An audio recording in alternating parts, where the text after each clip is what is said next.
Проблема миграции молодежи в современном мире – одна из самых актуальных на сегодняшний день. Основными участниками миграционных перемещений является молодежь в возрасте от 16 до 35 лет. Молодые люди уезжают как и все в ближайшие города, так и за пределы страны. Они считают, что в больших городах есть больше возможностей для образования и заработка. Несмотря на то, что они здесь не остаются, видимо, им не хватает того, чего им платят.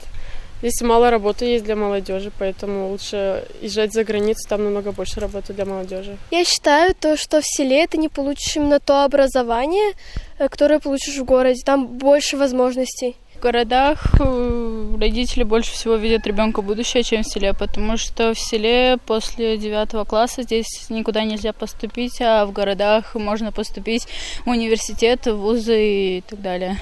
Экономическая ситуация в стране считается основным выталкивающим фактором для мигрантов. Бедность, отсутствие условий для занятости и досуга, низкая заработная плата. Особенно в сельской местности молодежь стремится получить образование и жить за границей. Одна из основных проблем – это проблема с досугом. Молодежь – это та категория людей, которая любит веселиться, по вечерам где-нибудь отдыхать, а в селах это огромная проблема. Это одна из причин. Вторая проблема – это вопрос трудоустройством. Молодежь хочет более-менее как-то зарабатывать, реализовывать себя. Они после 9 класса все массово стали уезжать, наверное, только лишь бы куда-то уехать. В основном у нас раньше уезжали, в основном Тирасполь, Приднестровье, Бендеры, получали там образование, среднее образование и плюс еще специальность. Этим они пользовались как трамплином для получения гражданства в дальнейшем российского. Сегодня созданы лучшие условия для путешествий, перемещений в любую точку мира или смены места жительства. Однако некоторые молодые люди видят перспективу жить и работать у себя на родине. У нас молодежь почему-то дает предпочтение уехать, хотя я не скажу, что где-то за границей тоже ждут с распростертыми руками. Ой, как хорошо, что ты пришел, и мы ждали.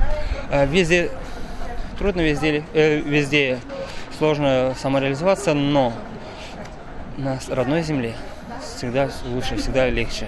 У нас ребята имеют очень ранний доступ к интернету, и они получают много порой неправильной информации. У них начинается формироваться мнение, что у нас все плохо, у нас нет образования, что у нас очень плохое государство, и у них уже с такого, скажем, там, раннего детства, с лет 13-14 начинает вырабатываться, что зачем мне вообще здесь учиться, я все равно уеду за границу, там выучусь, у меня все будет хорошо, и у меня не будет проблем. По статистике, 25% людей уезжают из городской местности и 75% из сельской. За 10 лет из страны уехали около 400 тысяч человек, и этот показатель продолжает расти.